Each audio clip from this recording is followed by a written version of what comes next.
Oke, Ya, oke. Assalamualaikum Warahmatullahi warahmatullahi wabarakatuh. wabarakatuh. Perkenalkan, saya Raffi Ahmad Adimyati dan di sebelah saya ada Perkenalkan, nama saya Reza Dani Arya Putra. Dan saya bernama Ahmad Firdaus Nur Faridsyah. Di sini kita dari Universitas Negeri Malang dengan program studi Sarjana Terapan Teknologi Rekayasa Otomotif akan membahas apa, Mas? feminisme dan disorientasi seksual dalam perspektif Islam. Oke. Jadi di bab kali ini kita akan membahas apa itu perempuan dalam sejarah pra-Islam, terus konsep Islam tentang perempuan dan laki-laki, ada lagi perbedaan perempuan dan laki-laki, terus ada hak-hak perempuan, ada lagi sejarah dan ragam feminisme, sejarah singkatnya, ragam feminismenya, terus feminisme dalam pandangan Islam, dan disorientasi seksual LGBT dalam pandangan Islam ya teman-teman. Iya. Oke. Betul, teman-teman. Di sini saya akan menjelaskan sedikit ya tentang perempuan dalam sejarah pra-Islam. Sejarah mencatat bahwa sebelum datangnya Islam terdapat sekian banyak peradaban besar seperti Yunani, Romawi, India, dan Cina. Di dunia juga mengenal agama-agama seperti ada Yahudi, Nasrani, Buddha, Zoroaster, dan sebagainya. Itu banyak. Sebelum mengabarkan bagaimana Islam memuliakan manusia tanpa memandang jenis kelamin dan menjadikan ketakwaan sebagai standar pencapaian kemuliaan tersebut, maka penting dibahas potret sejarah peradaban klasik dan agama-agama pra-Islam memandang dan memperlakukan perempuan. Hal ini tidak hanya sebagai bahan perbandingan, akan tetapi juga membuktikan bahwa Islam hadir di penjuru dunia untuk membela kaum tertindas dan melepaskan segala belenggu penindasan ya.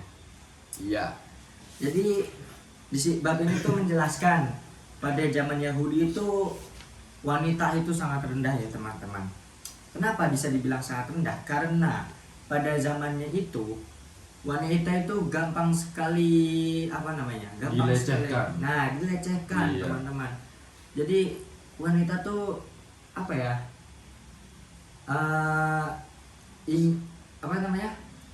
Kaum wanita tuh kayak sebagai najis dan kotoran Iya, hasil itu. perbuatan syaitan. Iya, sebelum ini zaman sebelum tidak dibanding-bandingkan ya, masih zaman dahulu banget ini. Kita belum lahir ke teman-teman, tenang aja. Lalu di sini ada konsep Islam tentang perempuan dan laki-laki. Islam datang untuk membebaskan perempuan dari perlakuan yang tidak manusiawi dari berbagai kebudayaan manusia sebagai disebut di atas. Nah, itu yang tadi saya jelaskan ya teman-teman. Jadi di sini ada bab yang menjelaskan ketika Islam datang itu wanita dan pria itu sama ya, tidak dibeda-bedakan. Beda dengan zaman dahulu yang wanita tuh sangat rendah dan gampang sekali dilecehkan ya teman-teman. Di sini ada firman Allah dalam Al-Quran surat An-Nahl ayat 97 yang berbunyi, barang siapa yang mengerjakan amal soleh baik laki-laki maupun perempuan dalam keadaan beriman, maka sesungguhnya akan kami berikan kepadanya kehidupan yang baik, dan sesungguhnya akan kami beri alasan kepada mereka dengan pahala yang lebih baik dari apa yang telah mereka kerjakan. Oke, di sini saya akan bertanya kepada saudara Reza, apa pendapatmu tentang perempuan pada saat zaman Yahudi? Wah, menurut saya itu sangat tidak bagus ya. Soalnya wanita itu harusnya dipandang tinggi ya, bukan dipandang rendah. Karena dulu tuh wanita di mata orang Yunani itu tidak punya tempat yang bebas untuk bernafas. Nah, wanita itu seringkali dilecehkan dan diejek. Mereka mengklaim bahwa kaum wanita sebagai najis dan kotoran dari hasil perbuatan setan. Nah, itu saya kurang setuju itu menurut saya. Bagaimana dengan pendapat saudara Farid? Bagaimana ya? Sebenarnya juga kalau kita membicarakan tentang sejarah pra-Islam ya, di sini saya juga sedikit pro dengan pendapat Mas Ian yang telah dilontarkan sebagai berikut, yaitu yang dimana wanita itu sangat mudah sekali untuk dilecehkan ya Mas. Nah, terlebih lagi di kalangan elit, para perempuan ditempatkan dalam istana-istana di kalangan bawah dan nasib mereka sangat menyedihkan, yaitu mereka dijual belikan Mas. Sedangkan yang berumah tangga sepenuhnya berada di bawah kekuasaan suaminya.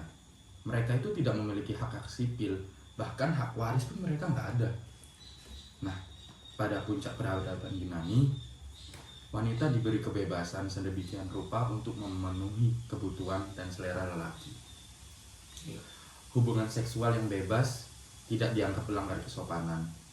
Tempat-tempat pelacuran menjadi pusat-pusat kegiatan politik dan sastra atau seni patung-patung telanjang yang terlihat di negara-negara barat adalah bukti atau sisa dari pandangan tersebut. Oke. Di sini sekarang kita akan menjelaskan perbedaan perempuan dengan laki-laki. Dalam hal aurat, Islam mewajibkan perempuan menutup seluruh tubuhnya kecuali wajah dan telapak tangannya. Sementara aurat laki-laki hanya pusar sampai lutut. Islam juga menetapkan pembagian warisan bagi laki-laki dan perempuan 2:1. Begitu juga dalam masalah kesaksian. Muslihati 2004/120. Perbedaan lainnya adalah bahwa khotib atau imam dalam sholat Jumat adalah laki-laki ya teman-teman, bukan perempuan. Sekali lagi, khotib itu laki-laki, bukan perempuan. Bahkan keikutsertaan perempuan dalam sholat Jumat dipandang sunnah. Jadi nggak wajib perempuan itu sholat Jumat tuh nggak wajib teman-teman. Tapi bukan haram ya, Iya, itu sunnah. ini sunnah. Di buku tertulisnya sunnah. Demikian pula terdapat hukum yang khas perempuan seperti hukum tentang haid, masa iddah, kehamilan, penyusuan dan sebagainya. Oke, jadi perempuan dan laki-laki itu nggak sama. Maksudnya dalam misalkan sholat Jumat ya bagi laki-laki wajib, bagi perempuan ya sunnah teman-teman. Tapi bukan berarti haram. Iya. Itu sunnah teman-teman, sunnah. Oke. Terus ada hak-hak perempuan di sini. Selaras dengan hak di atas, sejarah Islam menunjukkan banyak di antara kaum wanita terlibat di wilayah publik. Istri Nabi Aisyah radhiyallahu anhu misalnya pernah memimpin langsung perang Jamal Unta saat melawan Ali bin Abi Thalib yang ketika itu menduduki jabatan kepala negara. Raito, istri sahabat Nabi Abdullah ibnu Mas'ud sangat aktif bekerja karena suami dan anaknya ketika itu tidak mampu mencukupi kebutuhan hidup keluarganya. Nah, di sini kita sebagai laki-laki itu harus menafkahi istri kita gitu loh, bukan malah istri yang menafkahi kita. Salah teman-teman. Apa kata tetangga nanti ya, istri yang menafkahi suami itu aduh rendah banget harga diri kita sebagai laki-laki teman-teman. Iya. Nah, masa iya? Ya walaupun emang pada saat zaman Nabi dengan Khadijah itu ya Khadijah lebih tua, tapi kan Nabi Muhammad pun sudah mulai menggembala domba dan lain-lainnya, sudah mencari uang sendiri teman-teman. Masa iya kita mau mentang-mentang istri yang bekerja kita enak-enakan aja gitu kan? Kayak pada zaman sekarang ya. Iya, kayak pada zaman sekarang banyak yang Istrinya umumnya. iya. Umumnya kayak begitu. Istri jadi TKW, suaminya Nah, Enak-enakan suaminya di rumah gitu. diam-diam di rumah doang ya teman-teman. Jadi di sini hak dan kewajiban itu sangat berkesinambungan ya. Iya. Di sini kewajiban seorang lelaki yaitu mencari nafkah untuk istri dan anak-anaknya. Dan hak dari perempuan atau istri, mereka itu mendapatkan nafkah dari suami yang telah dicarikan. Tapi ini ada tapinya nih. Jika nafkah dari suami kurang, maka istri itu gimana ya Mas bilang? Boleh bekerja, ya. tapi bukan berarti untuk gimana Mas bilangnya ya? Bukan apa ya, memandang kayak wah suami ini tuh kayak rendah gitu loh, bukan. Iya. Jangan berpikiran seperti itu ya bagi teman-teman perempuan, karena kita kan sudah apa ya, ibaratkan tuh kayak komitmen di awal, kita tuh harus sama-sama gitu loh. Sulit bersama, senangnya juga harus bersama. Itu teman-teman. Ini nih suka nih. Nah, saya juga ingin menambahkan nih, karena dalam kehidupan berkeluarga itu laki-laki menafkahkan hartanya untuk istri dan keluarga. Maka Islam memilih laki-laki sebagai pemimpin keluarga karena laki-laki lebih Dominan ya? dominan Oh, misalnya untuk berkeluarga. oke. Kelebihan lain yang dimaksud itu di sini adalah laki-laki berada di bawah pertimbangan akal yang rasional dan pragmatis, sedangkan perempuan berjalan dalam bimbingan perasaan. Sebagai pemimpin keluarga, salah satu tugas utama suami adalah mencari nafkah, dan sedangkan perempuan atau istri sesuai dengan keistimewaan perasaannya yang halus bertanggung jawab dalam urusan rumah tangga dan mendidik anak. Gitu teman-teman. Oh iya Mas, sekarang kan ini kan dibahasnya tuh dulu wanita tuh kan sangat mudah dilecehkan gitu. Iya, iya. Dibahas di sini. Tapi kenapa sampai saat ini masih banyak gitu yang ya begitulah, yang gampang untuk dilecehkan itu. Gimana pendapatnya Mas Reza coba? Pendapat saya kayaknya tergantung setiap orang ya, setiap wanita.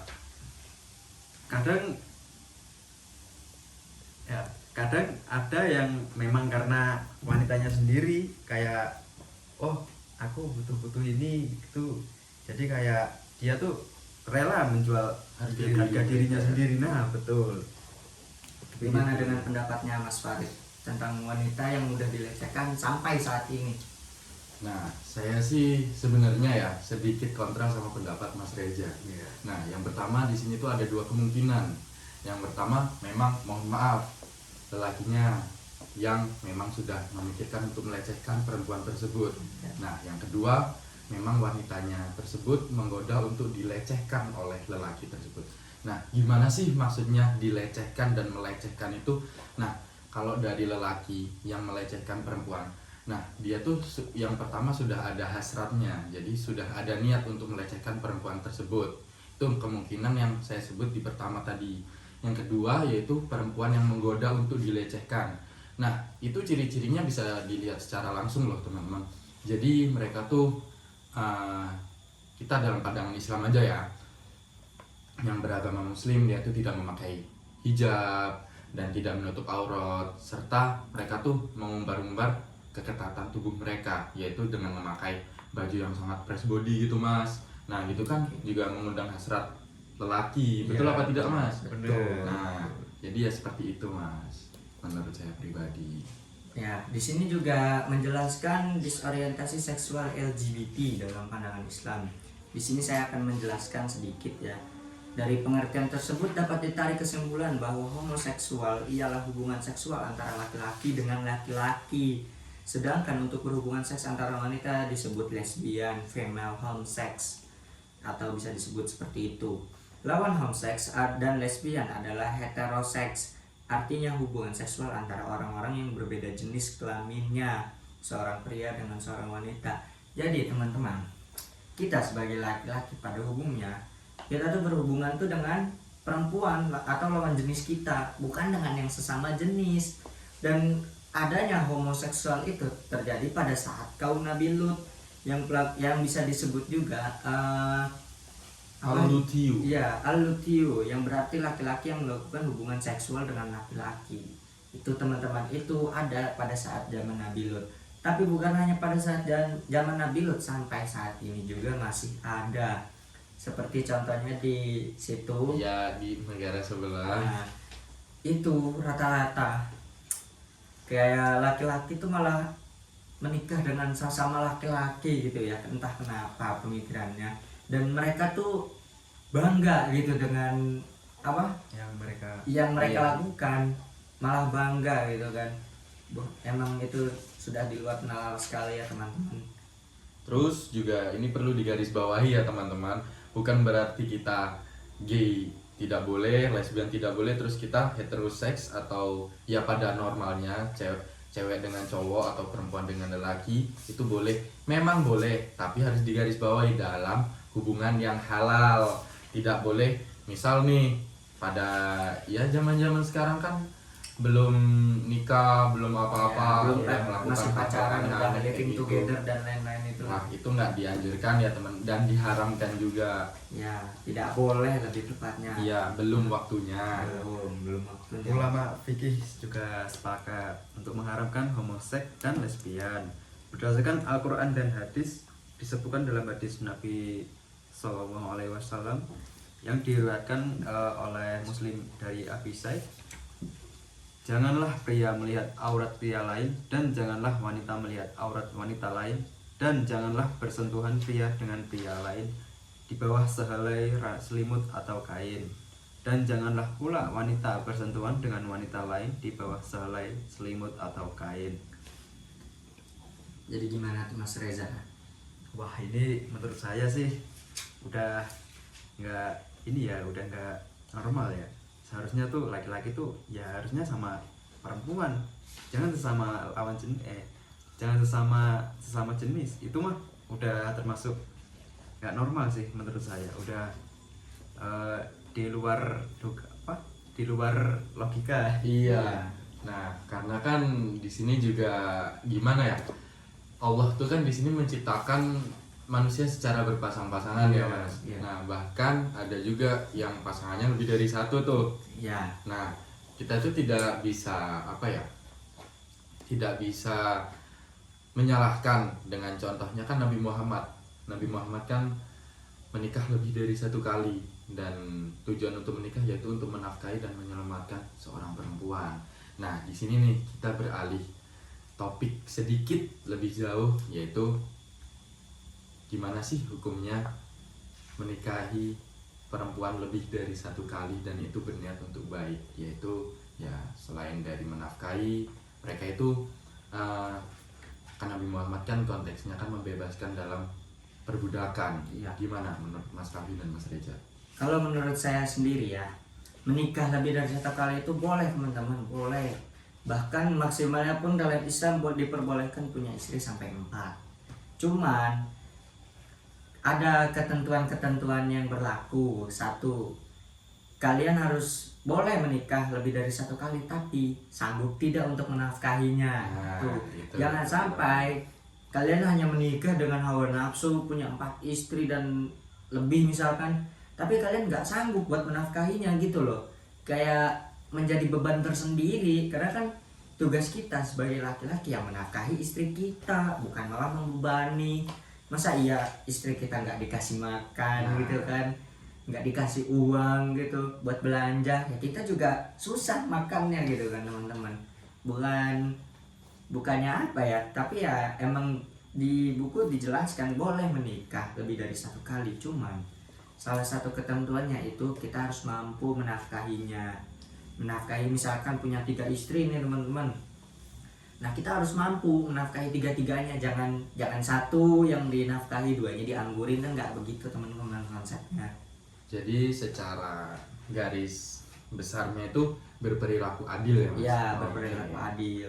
Terus menurut Mas Nah, Reza gimana? saya juga sependapat sama Mas Raffi. Mas Raffi ya. Iya.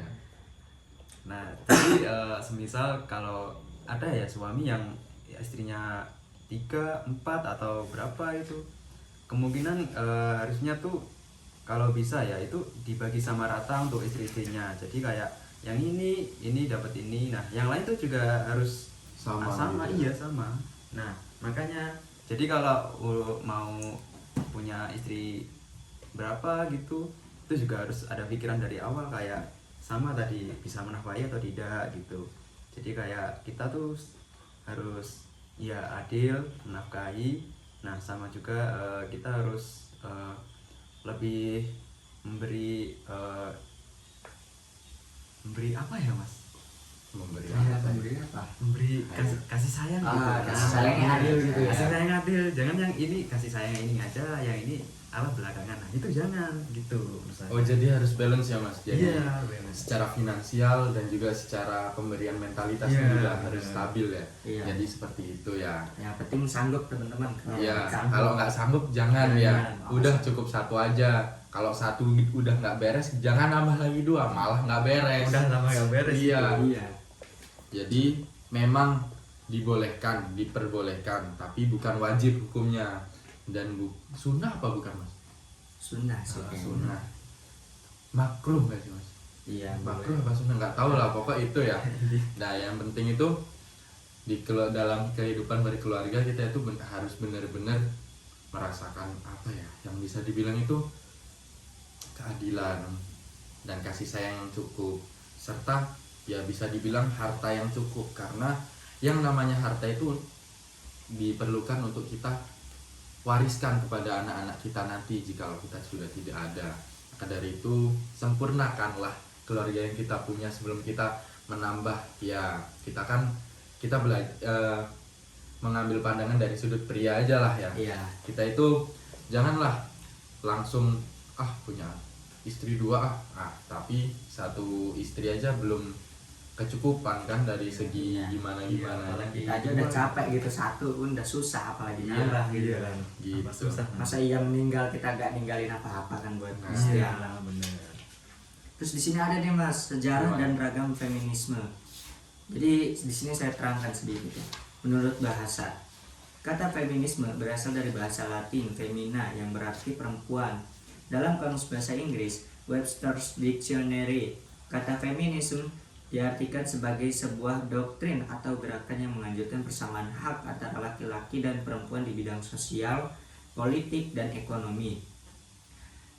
Menurut Kamla Basin dan Nighat Said Khan, dua orang feminis dari Asia Selatan, feminisme adalah suatu kesadaran akan penindasan dan pemerasan terhadap perempuan dalam masyarakat, di tempat kerja dan dalam keluarga, serta tindakan sadar oleh perempuan maupun lelaki untuk mengubah keadaan tersebut. Jadi contoh dalam kehidupan nyata tuh, misalkan ada pasangan suami istri, si suami ini kaya nih teman-teman, punya uang, hartanya banyak gitu kan, tapi si istri itu menikah bukan karena cinta atau ingin hidup bersama, bukan, tapi karena hartanya, karena didasarkan oleh harta teman-teman. Itu nggak boleh. Kenapa? Karena kan ya laki-laki, kita sebagai laki-laki sudah berjuang susah payah gitu kan buat menafkahi gitu kan, buat menghidupi keluarga ini, tapi kalian malah mengkhianati kita gitu loh, malah hanya ingin berdasarkan hartanya saja. Itu nggak boleh teman-teman. Gimana menurut pandangan Mas Reza dan Mas Farid? Menurut saya sih ini udah keterlaluan sih. Kalau kita cuma dideketin cuma karena harta doang, wah kalau gitu dari awal juga nggak usah deket-deket gitu. Jadi kayak ada cewek nih, wah ini uangnya banyak nih, deketin ntar dapat bonus lah dari. Diporotin Iya, gitu Mas ya. Diporotin, ya. Jangan dong, kasihan dong yang laki-laki udah susah payah kerja gitu. Yang di mau tuh cuma hartanya doang gitu. Itu Kalau ini kelewatan banget iya, sih, kelewatan banget sih. Ya, gimana menurut Kalau menurut saya nih Mas ya, nah kita berbicara tentang dalam hubungan suami istri, maksudnya yang sudah berumah tangga, Ya. tapi yaitu suami udah mencari nafkah, terus istrinya ternyata nggak sayang, nggak cinta, dan hanya suka sama hartanya. Nah yang pertama, kita tuh sebagai suami ya, kita sudah menafkahi dan kita tuh butuh kasih sayang teman-teman. Nah jadi di sini tuh harus balance. Jadi antara kita mencari uang dan mencari, ya bisa dibilang mencari relasi juga kan, sebagai kita lelaki untuk kerja di luar sana. Ketika kita pulang, ya kita harusnya dibalas dengan kasih sayang. Nah terus apa ya, selain kasih sayang kita juga perlu itu gak sih Mas, kayak apa ya, diperlakukan dengan baik. Nah ya, feedbacknya lagi. Iya. Nah, kita udah memperjuangkan kalian nih teman-teman para wanita ya, tapi kalian hanya baik ke kita, dekat ke kita hanya didasari oleh harta gitu, kayak buat apa kita berjuang gitu kan? Iya. Kalau kalian cuma pengen yang harta bukan didasari oleh sebuah rasa cinta, teman-teman, tuh nggak boleh ya sebenarnya. Iya, betul. Seperti yang sudah Mas Raffi tadi bilang, kita kalau susah bareng ya udah susah bareng, senangnya juga harus bareng. Makanya jangan dilandasi apa ya, suka sama seseorang atau sayang sama seseorang dikarenakan harta dan dikarenakan siapa Antut? Gak ada ya. Maaf, saya salah dengar. Siapa ya? Siapa lagi? Ya dilandasi dengan harta ataupun lain sebagainya. Nah, kita tuh jangan mandang harta, jangan mandang kasta, tapi kita tuh apa ya, suka sama seseorang tuh harus benar-benar luar dari dalam sih Mas. Iya, Betul kan? gitu. Karena kan ini udah bukan era zaman dahulu yang gampang dilecehkan, bukan teman-teman. Ini udah era modern lah. Eranya Kesetaraan iya, gender. kesetaraan tuh udah rata gitu loh. Jadi nggak mandang laki-laki kastanya tinggi atau perempuan rendah gitu, enggak teman-teman. Sekarang rata ya. Beda zaman dengan saat zaman Yahudi yang sudah dijelaskan pertama tadi, dimana di sini tuh adapun dalam peradaban Romawi wanita sepenuhnya berada di bawah kekuasaan ayahnya setelah kawin. Kekuasaan tersebut pindah ke tangan sang suami. Kekuasaan itu meliputi kewenangan menjual, mengusir, menganiaya, dan membunuh. Tragedi tragis seperti ini berlangsung terus sampai abad ke-6 Masehi. Segala hasil usaha wanita menjadi hak milik keluarganya yang laki-laki.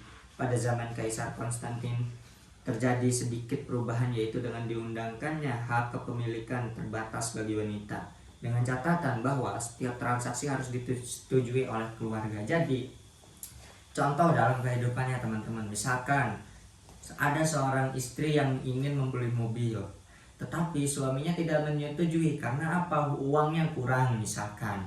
Tetapi sang istri pun memaksa gitu, ya udah kita kredit aja gini-gini. Tapi kan suaminya aja kan udah nggak setuju gitu loh. Jadi kalian nggak boleh memaksa ya teman-teman, terkecuali kalian ingin beli mobil dan uangnya cukup atau lebih gitu kan, dan suami mengizinkan, itu baru boleh teman-teman. Karena di sini kepala keluarganya itu laki-laki, bukan wanita teman-teman. Beda. Kalau zaman dulu segala penindasan aniaya gitu ya ada teman-teman, kayak sampai saat ini pun masih ada sih, sang suami yang menindas istrinya yang suka KDRT misalkan, KDRT gitu, atau suaminya menikah dengan istrinya yang kaya itu tapi seenaknya beli ini beli itu kan suaminya, itu juga gak boleh teman-teman. Meskipun kita sebagai kepala keluarga, tetapi kita juga harus butuh yang namanya persetujuan supaya nggak ada perselisihan lah ketika kita membeli barang terus istri kita nggak suka gitu, karena ya nggak bermanfaat bagi dia. Misalkan bagi kita yang senangnya hobi, misalkan dengan hobi motor gitu kan, modif, tapi istri nggak setuju karena ya nggak ada manfaatnya buat ke istri. Lebih berguna kan kita beli kebutuhan pokok seperti beras, minyak, dan lain-lainnya tuh teman-teman, kan lebih berguna seperti itu. Yang meskipun kita sebagai laki-laki tidak boleh seenaknya, walaupun kita kepala keluarga ya teman-teman. Gimana nih coba menurut pandangan Mas Reza dan Mas Farid? Menurut saya yang diutamakan tuh ya kebutuhannya itu lebih diutamakan. Sama jangan kayak kita nih lihat yang lain ada yang punya tuh, nah sedangkan kita nggak punyanya, kita kan pengen gitu. Jangan kita meninggikan ego kita sendiri. Jadi pikirkan kelebihan, bukan kelebihan sih, lebih ke kebutuhan. Jadi kalau kita udah mandang apa ya namanya itu, ego apa ya Mas itu ya? Apa Mas? Seperti kita tuh pengen memiliki barang yang teman miliki, sedangkan kita tuh nggak bisa punya gitu. Jadi ya harus punya gitu. Nah, ego ya. Ego atau standarisasi. Standarisasi. Itu. Kalian simpelnya. Iya, kalian kalau lebih mementingkan itu, kalian nggak tahu dah nanti hasilnya kayak gimana, nggak tahu. Jadi menurut saya lebih utamakan kebutuhan, bukan untuk gaya-gayaan gitu. Iya benar. Flexing kayak gitu. Gimana menurut Mas? Pertanyaannya yang gimana nih biar dijawab secara detail? Gimana? Jadi apa tadi? Ya bingung dia. Dia nanya dia bingung. Ya, hak apa kita sebagai laki-laki tidak boleh seenaknya gitu beli ini beli itu. Gimana itu? Nah, kita itu sebagai kepala keluarga ya, yang bisa dibilang tadi oleh Mas Reja, kita berpikiran secara rasional dan pragmatis. Di sini kita tuh sebenarnya harus bisa memikirkan mana hobi, mana kebutuhan, dan mana fasilitas. Nah, di sini kita dibagi menjadi 3, kebutuhan dasar, primer, kebutuhan pengganti, sekunder, dan kebutuhan tersier, yaitu kebutuhan yang bermewah-mewah. Nah, kita kalau kebutuhan primer, kita harus melengkapi dulu.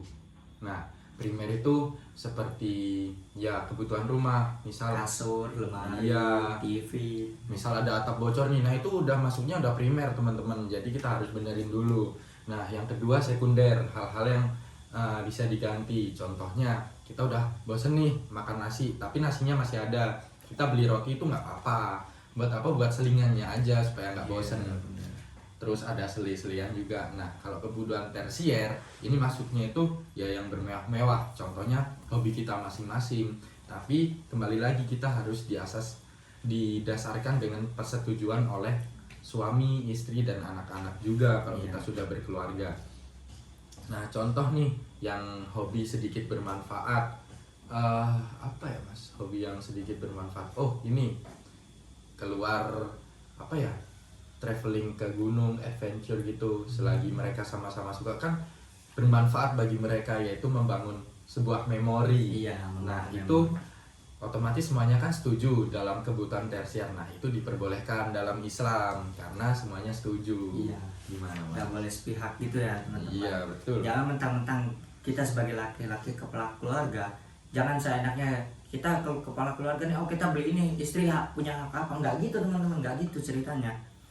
Kita mau beli misalkan mau beli apa ya Mas? Mau beli HP misalkan, mau beli iPhone 17 Pro Max 2 tera gitu kan. Weh, 2 tera. Kita beli sendiri nih, mentang-mentang kita punya uang, tapi istri nggak setuju karena kan ada kebutuhan lain, misalkan kloset di rumah rusak, Iya. atap bocor dan lain-lain. Nggak boleh teman-teman. Jadi kita harus mementingkan kebutuhan primer dulu ketimbang tersier gitu ya teman-teman. Betul. Oke, mungkin sekian podcast kita kali ini ya teman-teman.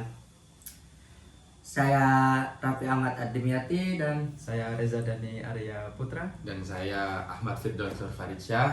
kita bertiga mengundurkan diri. Mohon maaf apabila ada kesalahan. Kurang dan lebihnya mohon maaf. Wassalamualaikum warahmatullahi wabarakatuh. Terima kasih guys. Subrek. Break.